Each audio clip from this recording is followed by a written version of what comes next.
So, hello Swara, how are you? Looking so nice. You are in Delhi or Mumbai? I'm in Delhi at my parents' house. Thank you so much. I've done my own makeup, so I'm feeling I'm feeling proud.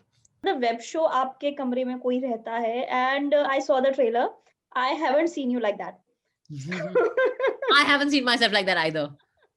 So it was like I took some time to just digest all of it. So we haven't seen you playing a ghost before. So how is it to play the only female lead among four male actors and also a ghost? It's always amazing to be the one woman representing my people.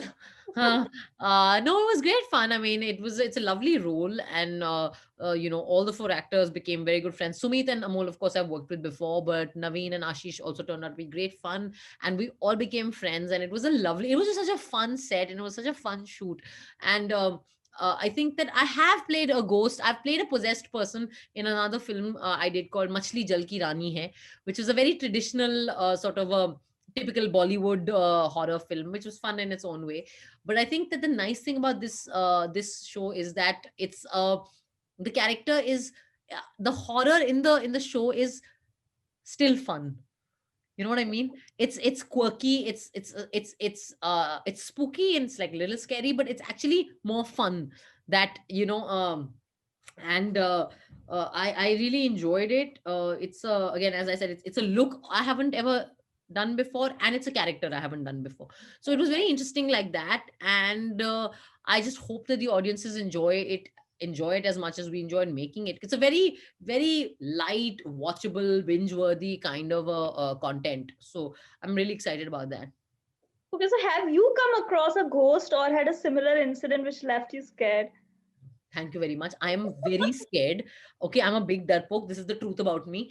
And I'm very scared of ghosts and all this rubbish. And no, luckily I've never had. When we were children, couple of times my friends and group of girls, we would try to call that spirit on that board and light a candle and call the spirit and all. And then we would ask questions like, which boy likes me? What will be the name of my first boyfriend? And then it would try to spell it out. And I'm sorry, but no spirit ever told me anything right. Okay. Once one spirit told us some very bizarre story and wanted us to take revenge for it, and I was just like, dude, what? No, like ये सब नहीं करना. So हमने वो spirit को बुलाया, पता नहीं वो कौन आया था, और हम हमारे ग्रुप में कोई वो मूव कर रहा था. There's like you put a thing and then you like move that. So yeah, I remember that was really weird. And but other than that, we have never had any such. So at that time, you believed that there was a spirit. Yeah, that spirit gave us a phone number to call and whatever. So we called the phone number from like a booth. हमने उस time वो STD booth में पैसे डाल के हमें parents को नहीं बताना चाह रहे थे. तो हमने बूथ पे जाके ऐसे कॉइन्स डाल के हम फोन कर रहे थे, पर वो नंबर ही गलत था. तो वो लाइक ये झूठा बूथ है, इसे कुछ नहीं पता इस बूथ को. Okay. तो हम बूथ का, हमारे मन में कोई क्रेडिबिलिटी नहीं था बूथ का. हमने कहा जा, तुझे नहीं पता. Okay. The show is about four bachelors struggling to find a house in Mumbai. So you also came to Mumbai from Delhi. So did you also ever face housing troubles in the Yes, city? I did. I did. I actually lived in an office of my mother's friend, Anjum Rajabali sir, who is, of course, a very celebrated writer, a screenwriter himself. Me and this my roommate Lopamudra, my college friend, and she'd gone to Bombay because she'd got a job. She and I lived in his office for like a month almost, or maybe a month and a half, because we couldn't find a house, because no society in Bombay wanted two bachelor girls, single girls, one of them trying to get into the film industry. And when they said to us कि आप लड़कों से मिलोगे, we were like, हाँ. Like, and they were like, nahi, ye, wo. And then I got into this fight with a couple of the landlords who were trying to be very like, cutter, and being like, nahi, ye nahi kar sakte, wo nahi. And I started explaining fundamental rights, Article 19 of the Indian Constitution and all. And the broker was just like, madam, ये सब करना है तो आपको मैं तो नहीं दिला सकता घर, आप जाओ किधर और ले लो आप. And finally, we actually found a house in a building that didn't have a society. That was my first house.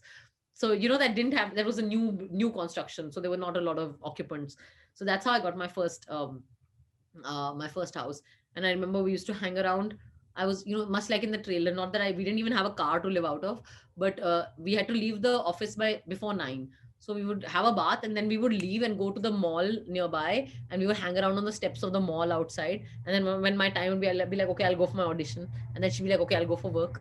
And we'd both go. Then in the evening, then I would roam around. And I saw every film that released in that 1.5 months. Every single film that released, good and bad, I have watched it, because it was like 3 घंटे आपको अंदर AC में बैठने को मिल रहा है. So yeah, ये सब बहुत किया हमने उस एक महीने में. One of a kind experience. Nice. You have been playing a variety of roles ever since you entered the industry. I interviewed you for Nil Batte Sannata. That was long, long ago.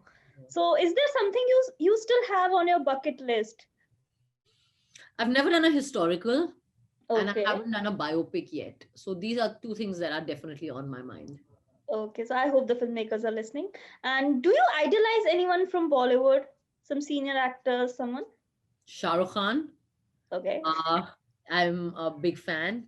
Shabana ji, just for the kind of way in which she's had both a career and has been able to stand up for so many causes in her life. Um, I mean, there's so many amazing people in the industry. I think um, Anil Kapoor sir, just for the way he is so has just reinvented himself constantly. I think he's a very inspiring person. I think Rani Mukherjee for just her talent and her choice of roles. I think Vidya Balan is someone I admire a lot. I mean, so many people. Divya Datta ji, just for her caliber as an actor. I mean, there's a lot of people I love.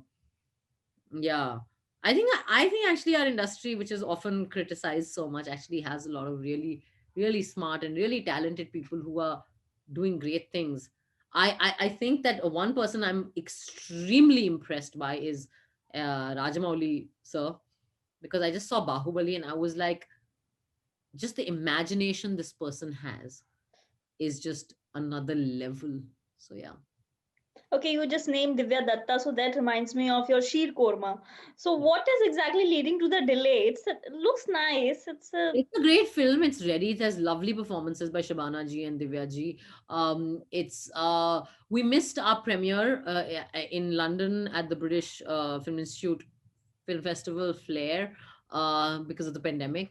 So I think that now we're just waiting for a good premiere for it. It's a lovely film, and I'm sure it'll be out soon. okay. So, no idea about the release date, and I will don't. it like head to the OTT only, or will it like go to the theaters? I'm guessing that it will be available on digital, but I don't know. I mean, I think these are questions that producers will be able to answer better. Okay, you recently came out in support of Richa Chadda, who got threat messages over her film. So it's very nice to see how people in Bollywood have started standing for each other and not instead of keeping maintaining silence out of fear of threats. So, have you also received such threats for any of your film, and what has been your like line of action? What to do in such a situation? I've been trolled for the I mean, I think that I am the one person who has never been silent. I think that I think what's happening to Bollywood now has happened to me for the last 6 years. And I think that I mean, it's always I always feel that, this kind of harassment is online is another form of bullying, and we should always stand up to bullying. So I think that when people support me, I feel very grateful for it, and I always make sure that I'm standing up for my friends and colleagues if they have been wrongly if they're being wrongly harassed. Okay, so it's my last question. Instead of the obvious question that how do you feel when you're trolled, I want to ask you how do you feel when you're not trolled for something or the other during the day? You have I'm, even spoken about it. I'm shocked. I'm like, कहाँ गए मेरे हाँ कहाँ गए मेरे छोटे छोटे नफरती Chintu. Like, I'm like, guys, are you all okay? घर पे सब ठीक है? That's okay. I think that, yeah, I'll miss them if it doesn't happen now. I'm so used to them.